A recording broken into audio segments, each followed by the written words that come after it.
Assalamualaikum warahmatullahi wabarakatuh. Yang terhormat Bapak Ibu dosen penguji uji kinerja, yang terhormat Bapak Ibu guru Pamong, perkenalkan saya Celia Alisa Puspita SPD, mahasiswa pendidikan profesi guru dalam jabatan angkatan ketiga tahun 2023 di LPTK Universitas Pendidikan Indonesia. Saya adalah guru sejarah di SMAN 1 Cipeundeuy, Kabupaten Subang, Jawa Barat. Hari ini, Senin, tanggal 4 Maret tahun 2024, saya akan melaksanakan praktik pembelajaran uji kinerja di kelas 11.5 dengan materi Zaman Pendudukan Jepang. Semoga pembelajaran hari ini dapat memberikan manfaat dan inspirasi. Selamat menyaksikan video saya.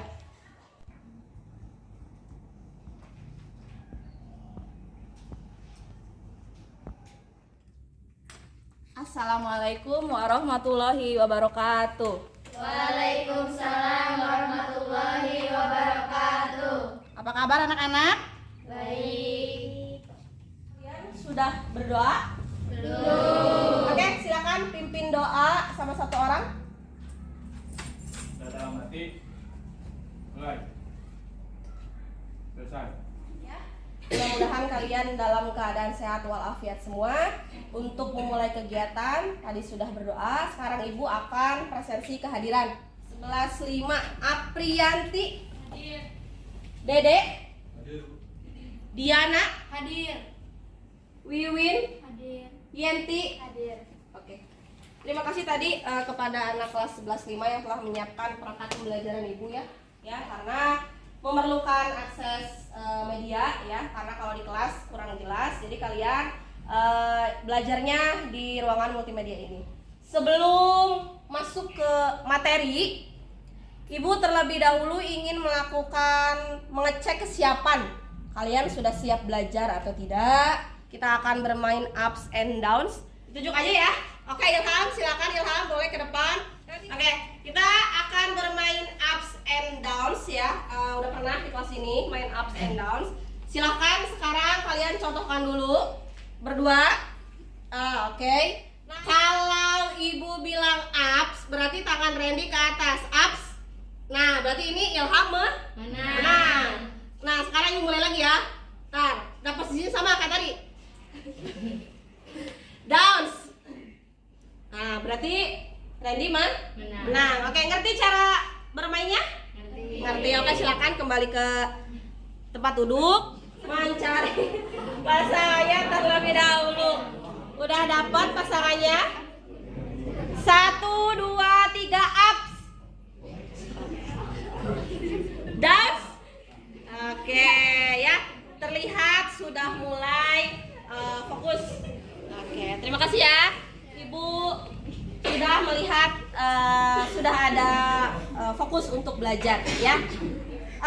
Hari ini ya kita mulai masuk ke bab baru mengenai zaman pendudukan Jepang. Ibu akan memberitahu kepada kalian apa sih tujuan kita belajar hari ini. Yang nomor 1, Peserta didik mampu memahami keterkaitan restorasi Meiji dengan keterlibatan Jepang dalam PD 2. Peserta didik menganalisis keterkaitan antara spionase Jepang dengan keberhasilan Jepang dalam mengambil alih wilayah Hindia Belanda. Peserta didik mampu memahami strategi Jepang sebagai saudara tua untuk mendapatkan simpati rakyat. Oke, ini agar tercapai tujuan pembelajarannya ya, Ibu akan menerapkan strategi model mengajar problem based learning ya. Untuk bisa mempelajari ini semua, nanti Ibu terlebih dahulu akan memberikan masalah-masalah mengenai zaman pendudukan Jepang ini. Berangkat dari masalah yang dipelajari, nanti kalian akan mengerti materi-materi yang kita harus capai di hari ini. Oke, anak-anak, sebelumnya ya sudah Ibu jelaskan mengenai tujuan pembelajaran kita. Sekarang akan Ibu jelaskan mengenai assessment atau penilaian kita di hari ini ya. Yang pertama itu ada LKPD, lembar kerja peserta didik ya. Kalian di sana nanti akan ada soal, harus memecahkan masalah ya di setiap kelompok gitu. Jadi nanti Ibu ada soal pemecahan masalah yang harus kalian bahas ya. Selanjutnya ada penilaian sikap. Selanjutnya ada penilaian diskusi. Selanjutnya adalah penilaian presentasi. Semua harus aktif ya. Ketika presentasi di depan, semua harus aktif. Jadi ini anak-anak penilaian yang akan kalian peroleh hari ini dan yang akan Ibu lakukan di hari ini. Jadi ada 4 penilaian yang akan Ibu lakukan hari ini. Gitu. Nah, kita bisa mulai ke pertanyaan pemantik. Di situ ada apa? Mobil. Pertanyaannya, menurut kalian kebanyakan motor atau mobil yang ada di Indonesia buatan negara mana? Jepang. Kalian tahu nggak kenapa Jepang bisa menjadi penguasa otomotif dunia? Nah, ini adalah harus menjadi bahan perhatian kalian. Jepang bisa kayak gini, kenapa kita tidak? Oke. Ya. Sekarang Ibu akan mencoba bertanya kepada kalian, kira-kira latar belakang Jepang masuk ada yang tahu nggak? Ripanda, Bu. Kenapa Ripanda gimana? Mencari rempah-rempah yang nggak ada di Jepang. Rempah-rempah, kalau rempah-rempah belat. Tapi nggak apa-apa, sudah berani mengutarakan pendapat. Yang lainnya? Ada yang berani mengutarakan pendapat lagi? Silakan. Mencari kebutuhan untuk perang. Mencari kebutuhan untuk perang. Ya, salah satunya yang dikatakan oleh Windy.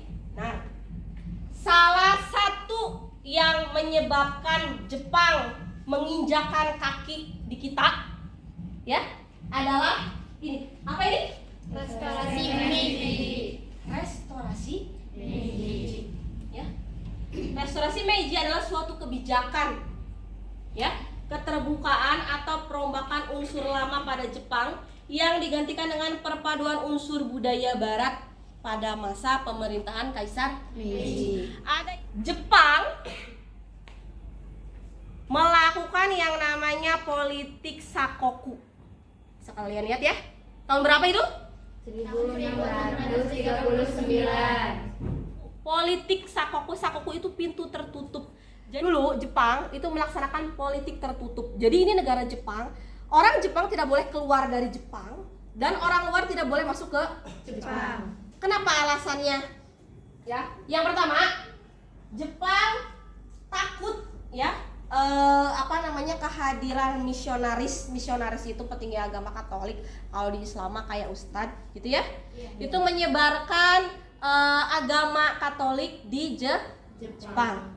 Selanjutnya, mempertahankan supremasi kekuasaan shogun atas daimyo.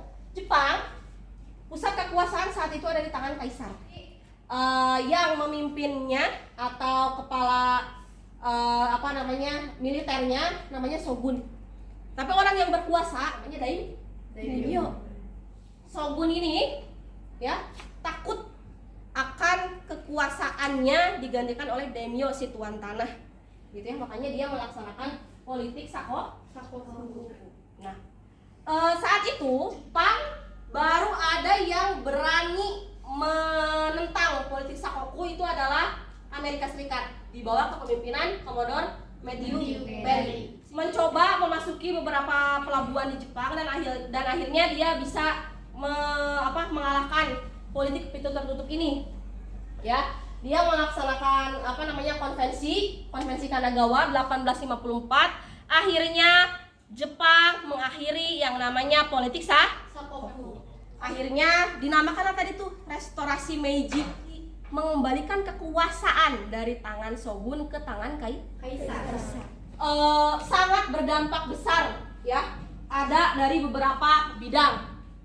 Dalam bidang industri ya, belajar. Ya, ke siapa? Ke Amerika. Belajar apa? Bikin. Nah, belajar militer juga, belajar bikin mesin juga, bisa menghasilkan yang tadi tuh motor, mobil, ya kan? Dalam bidang pendidikan juga sama, dia mencontoh pendidikan di barat seperti apa, dia mencontoh hukum di barat seperti apa. Bahkan di Jepang itu kan terkenal dengan semangat Bushido-nya. Contoh. Nah, Jepang ini mulai bangkit ya 1905 gitu ya. Mereka menjadi negara yang kaya. Militer mereka menjadi militer yang kuat. Beberapa kali mencoba melawan negara-negara sekitarnya, mereka menang. Akhirnya apa? Mereka jumawa nih, karena mereka udah ngerasa makmur, udah ngerasa kuat, mereka jumawa. Akhirnya dia ngerasa bisa nih melawan sekutu, bisa nih melawan Amerika. 1941 Amerika Serikat mengembargo menahan pasokan, ya, tidak mengirimkan pasokan minyak bumi ke Jepang. Akhirnya apa? Jepang menyerang atau mengebom Pearl Harbor, Hawaii, pangkalan laut Amerika Serikat, 8 Desember 1941. Tujuan penjajahan Jepang ke Indonesia apa? Silakan, acungkan tangan. Silakan. Tujuan penjajahan Jepang ke Indonesia: 1. Menjadikan Indonesia sebagai pemasok bahan mentah. 2. Membantu perang Asia Pasifik atau Asia Timur Raya. 3. Sebagai sumber daya tenaga buruh dengan upah yang murah. 4. Sebagai pasar hasil industri Jepang. Indonesia bisa dijadikan pasar mereka. Indonesia manusianya bisa membantu Jepang untuk perang. Tadi itu yang tadi Ibu bilang Jepang berani menyerang Amerika itu adalah dimulainya perang Pasifik. Tadi kan 1941 kan menyerang Pearl Harbor ya. Lalu Januari 1942 Jepang mendarat di Indonesia, ya. Jepang berhasil menguasai seluruh daerah Tarakan. Di mana sih Tarakan teh? Di mana Tarakan? Kalimantan. Jepang ke daerah sama-sama masih di Kalimantan ya, Balikpapan, lalu menguasai Sumatera dan akhirnya sampai di Pulau Jawa. Jepang mendarat di 3 titik yang paling terdekat dengan Cipendeui, di Eretan tadi mana? Indramayu. Lalu di Banten dan di Bojonegoro. Itu 1 Maret 1942, ya. Nah ini ketika Jepang ingin menguasai Jawa, sekutu ini siapa sih? Ya Amerika, ya Belanda, itu membentuk ABDACOM, American, British, Dutch, Australian Common. Ya, ini adalah badan atau lembaga yang dibentuk oleh sekutu ABDACOM ini untuk melawan Jepang. Ini salah satu tempat paling bersejarah yang dekat dengan kita mengenai sejarah Jepang. Ya, ketika 1 Maret pasukan Jepang ini mendarat di Jawa, lalu 5 Maret mendarat di Jakarta atau Batavia, lalu bergerak ke Bogor, dan akhirnya di situ sudah menyerah. Ya, orang-orang Belanda sudah menyerah. Langsung menyerahkan ke Indonesia ke orang Jepang. Di mana tempatnya? Di Kalijati. Tanggal berapa? 8 Maret 1942. Saat itu petinggi Jepang Hitoshi Imamura, ya, dia mewakili Jepang menyerahkan kekuasaan dari tangan Belanda ke Jepang. Sejak 8 Maret 1942 resmi Indonesia beralih Penjajahan. Beralih penjajahan, ya, sama-sama dijajah oleh orang Jepang, ganti ya, tapi kita sama sekali sebenarnya tidak ada untungnya. Bahkan coba buka HP-nya, searching spionase, pemata-mata. Jepang ini sangat diterima dengan mudah, ya. ternyata ada seorang namanya Shizuko Yamachi. Dia ini tinggal di Yogyakarta. Dia mendirikan toko kelontong daerah Pecinan. Pecinan ini kalau sekarang tetap anak kemarin kalian piknik Malioboro, ya, daerah Pecinan. Sekarang namanya Malioboro, ya. Dia mengubah nama dia menjadi Tao Ai dari Shizuko Yamachi. Tao Ai ini kan identik dengan orang Cina, sedangkan Shizuko identik dengan orang Jepang. Dia memata-matai Indonesia. Tahun berapa? Sebelum 1939. Karena tahun segini dia dinyatakan. Ya, ternyata dia adalah seorang perwira komandan divisi angkatan darat Jepang. Rakyat meneriakkan banzai banzai yang artinya selamat datang. Ya. Kenapa sih Bu kok dengan semudah itu diterima? Yang pertama kita sudah muak dengan yang namanya penjajahan Belanda. Dikiranya nih yang datang nih Jepangnya benar-benar ingin menolong. Terus orang Indonesia itu percaya dengan ramalan Jayabaya. Di situ dituliskan di ramalan Jayabaya bahwa nanti akan ada sekelompok manusia ya berkulit kuning langsat yang datang ke kita untuk menolong kita. Terus adanya janji kemerdekaan yang diberikan oleh bangsa Jepang. Ya. Nah, pada masa penjajahan Belanda, kaum nasionalis selalu ditekan. Siapa aja kaum nasionalis teh? Soekarno, Hatta, dan kawan-kawan. Pergerakannya selalu ditekan. Tapi ketika Jepang masuk, pergerakan kaum nasionalis itu bebas. Selain itu juga Jepang melakukan beberapa cara. Lagu Indonesia Raya diperdengarkan di samping lagu Kimigayo. Lagu Kimigayo itu lagu kebangsaan Jepang. Jadi boleh tuh dinyanyiin. Terus bahasa pengantar kita tetap bahasa Indonesia. Bendera merah putih boleh dikibarkan.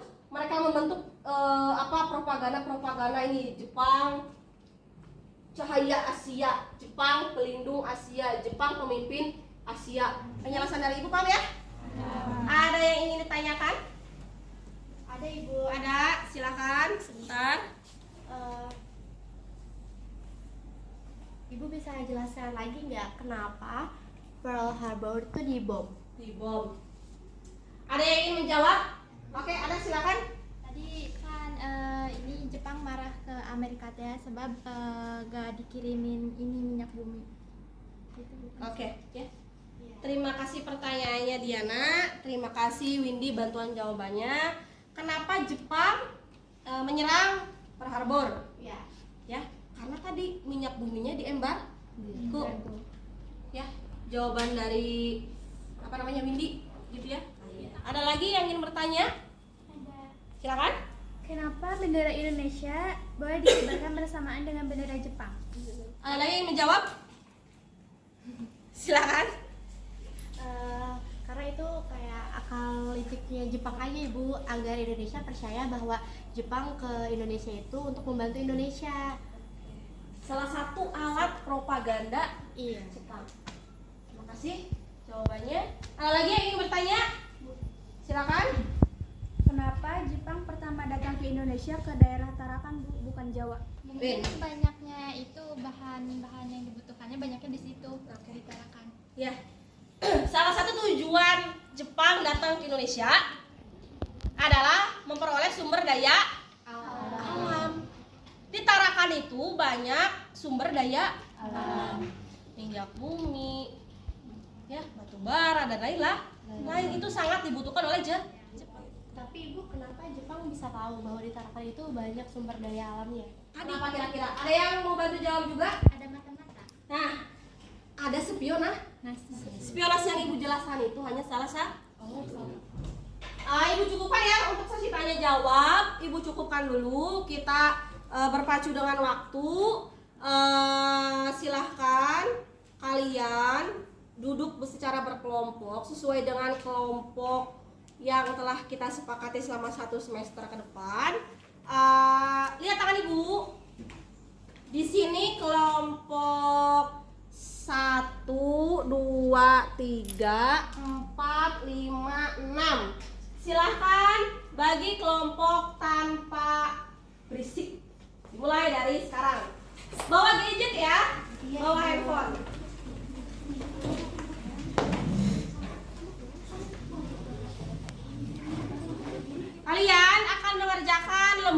kerja peserta didik. Ini harus kalian selesaikan hari ini, ya. Setiap kelompok ibu bagi dengan berbeda tema bahasan, ya. Nanti perwakilan dari kelompok tolong datang ke depan ke sini untuk mengakses bahan ajar. Jadi kalian nanti menjawab soal LKPD ini dari mana? Dari bahan ajar. Bahan ajarnya silakan akses barcode-nya. Silakan berarti satu orang per kelompok ke depan untuk mengakses bahan ajar. Ibu sambil bagikan LKPD. Ini kelompok 1. 2 mana 2? 7 8. Oke. Sudah semua terbuka bahan ajarnya? Sudah. Oke. Buka, baca, lalu jawab pertanyaannya. Bisa bagi-bagi dengan teman. Satu kelompok ini kan ada yang 4, ada yang 3 orang ya. Nah, satu orang menjawab satu pertanyaan. Waktunya 20 menit dari sekarang. Kalau ada yang sudah selesai, boleh nanti acukan tangannya. Bu, kelompok kami sudah selesai. Silakan. Siapa aja nama kelompoknya? Ira, Novita, Rizka, Sigit. Siapa aja ini? Windy, Nabila, Puspita, Gilang.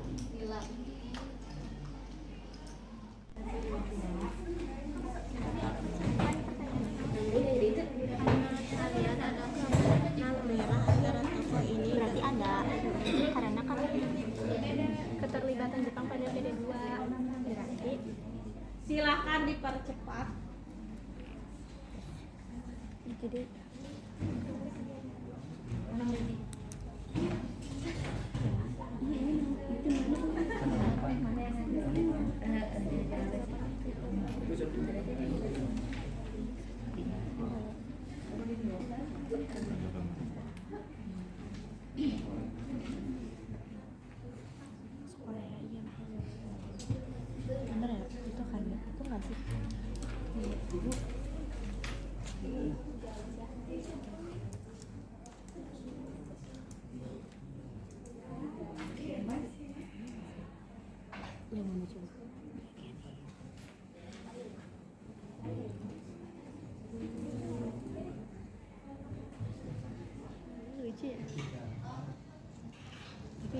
Gimana? Sudah beres? Sudah, Ibu. Oke ya. Karena sudah beres, gimana tampilnya ke depannya, mau diacak apa berdasarkan urutan kelompok? Oke. Berdasarkan urutan kelompok ya. Kalau gitu berarti dimulai dari kelompok 1. Ya. Silakan ke depan. Waktunya 2 menit saja per kelompok maksimal. Ya, karena ini hanya mempresentasikan apa yang didapat dari pemecahan masalah di setiap kelompok. Jadi kan setiap kelompok ini beda-beda kan soalnya, masalahnya yang dibahas. Nah, otomatis ini mereka di depan akan mempresentasikan masalah yang mereka bahas. Halo semuanya, Assalamualaikum warahmatullahi wabarakatuh. Waalaikumsalam warahmatullahi wabarakatuh. Perkenalkan, kami dari kelompok 1 yang beranggotakan Risa, Diana, Dede, dan juga Riki akan menyampaikan hasil diskusi kami. Selanjutnya untuk soal nomor 2, apa yang dilakukan tokoh tersebut di Jepang yang bisa membawa Jepang menjadi negara imperialis? Jawabannya adalah Jepang mengutus pejabat untuk belajar ke Amerika dan Eropa yang disebut misi Iwakura. Sebagai hasil misi Iwakura, Jepang memutuskan untuk mengadopsi sistem politik, hukum, dan militer dari dunia barat. Assalamualaikum warahmatullahi wabarakatuh. Waalaikumsalam warahmatullahi wabarakatuh. Kami dari kelompok 2 ingin mempresentasikan hasil diskusi kita tentang Meiji. nomor 1, amatilah gambar tokoh di bawah ini, cari artikel menarik yang berkaitan dengan tokoh tersebut, kemudian rekonstruksi berdasarkan versi kalian sendiri. Jawabannya, tokoh Meiji. Pada masa pemerintahan Kaisar Meiji, anak dari Kaisar Komei, kesadaran mengajar ketinggalan mulai terwujud melalui berbagai langkah perubahan besar yang dikenal dengan restorasi Meiji. Pada tahun 1868 sampai 1912, kata Meiji berarti kekuasaan pencerahan.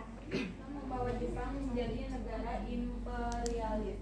Jawabannya, Jepang memutuskan pejabat untuk belajar ke Amerika dan Eropa yang disebut misi Iwakura.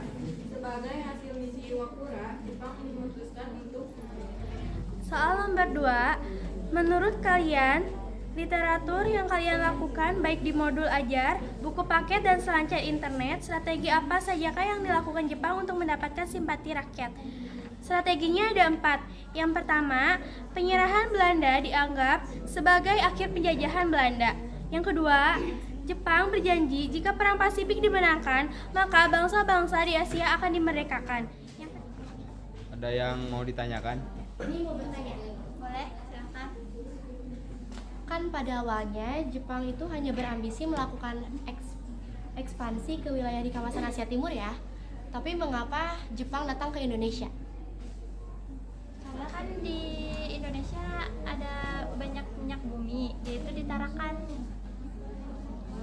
Karena sebab itu Jepang memilih ke Indonesia saja gitu ya. Ya, mungkin. Terima kasih. Ya, sama-sama. Sekian dari kami. Wassalamualaikum warahmatullahi wabarakatuh. Waalaikumsalam warahmatullahi wabarakatuh. Oke, terima kasih ya. Semua kelompok sudah mempresentasikan dengan cukup baik ya, sudah bisa menjawab permasalahan-permasalahan yang Ibu angkat di dalam soal-soal yang tadi Ibu berikan setiap kelompok. Setiap kelompok beda permasalahannya dan kalian sudah menjawab dengan versi terbaik dari kalian sendiri. Oke, kita memasuki tahapan akhir dalam pembelajaran. Ya, bisa dilihat dulu. Di sini ada barcode lagi. Ya, kalian silahkan scan barcode ke depan. Nanti kita akan evaluasi pembelajaran. Kalian evaluasi pembelajaran mengerjakan soal yang berhubungan dengan materi yang kalian kerjakan ya di Google Form. Jumlah soalnya 5, berbentuk pilihan ganda. Langsung kalian kerjakan dan kalian post langsung. Silakan ke depan untuk scan barcode-nya.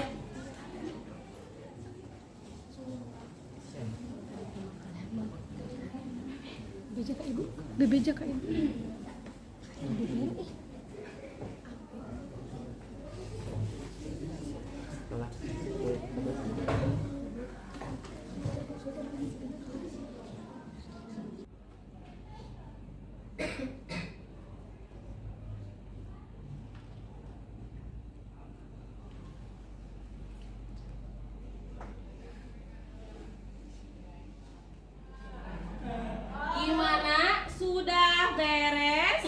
Sudah, Ibu. Sudah beres? Sudah. Oke, yang lainnya gimana? Sudah selesai? Sudah. Oke. Setelah beres melakukan evaluasi, ya, alhamdulillah kalian tadi sudah ngepost soal di Google Drive. Sekarang kita sampai kepada penghujung pembelajaran, ya, kepada bagian penutup. Silakan ada yang ingin merefleksikan, Ibu bikin pertanyaan ya, refleksi untuk pembelajaran hari ini. Silakan, gimana menurut Zikri pembelajaran hari ini? Intinya kita jangan terlalu mudah percaya kepada orang asing, karena di masa lalu Jepang datang secara baik-baik bukan untuk membebaskan kita dari Belanda, melainkan untuk menjajah dan menguasai Indonesia. Oke, jadi menurut Zikri kita jangan mudah percaya kepada orang asing. Tadi ya kita lihat pembelajaran yang sama Ibu dijelaskan. Awalnya kita mengira kedatangan Jepang itu adalah sebagai angin segar, ya? Tapi pada kenyataannya sama aja, ingin menjajah juga. Makanya tadi Sikri menyebutkan bahwa jangan mudah percaya Bu sama orang lain. Pembelajaran kita hari ini nih salah satunya manfaatnya jika diaplikasikan dengan kehidupan sehari-hari. Ada lagi yang ingin merefleksikan pembelajaran kita hari ini? Oke, satu-satu. Siapa ini teh? Diana, silakan. Menurut Diana ya, kita bangsa Indonesia harus bisa mencontoh negara Jepang, negara yang awalnya tertutup hingga bisa terbuka karena melakukan restorasi Meiji di berbagai bidang. Lalu kita juga bangsa Indonesia seharusnya mencontoh negara Jepang yang awalnya negara yang biasa saja bisa menjadi negara maju hingga sekarang ini. Selanjutnya, Windy, mangga. Selebihnya sama Bu, cuma nambahin semangat Bushido. Oke, semangat. Semangat apa itu, Teh? Pantang menyerah. Pantang menyerah. Ya. Ini bisa kita aplikasikan. Kalian murid-murid harus punya semangat itu. Ya. Untuk apa? Untuk bisa menjadi sebagai peserta didik yang lebih baik. Berjuang, semangat, pantang menyerah. Gitu ya. Untuk minggu depan kita akan memasuki materi selanjutnya mengenai kebijakan-kebijakan Jepang ya. Ibu harap kalian tetap sama membawa buku paket, buku tulis, gadget ya. Selanjutnya mungkin nanti evaluasinya yang tadi soal yang tadi kalian kerjakan, Ibu mau dibikin infografis ke Canva ya. Nanti dikumpulkan di pertemuan selanjutnya. Tidak ada pertanyaan? Tidak. Oke, nanti Ibu minta tolong ya ke KM Ilham untuk membereskan laptop Ibu dan nanti tolong bawakan ke ruang guru. Tidak ada pertanyaan? Tidak. Silakan dipimpin KM untuk doa dulu. Sebelum mengakhiri pelajaran hari ini, alangkah baiknya kita berdoa dalam hati. Mulai. Selesai. Oke ya. Terima kasih. Assalamualaikum warahmatullahi wabarakatuh. Waalaikumsalam warahmatullahi wabarakatuh.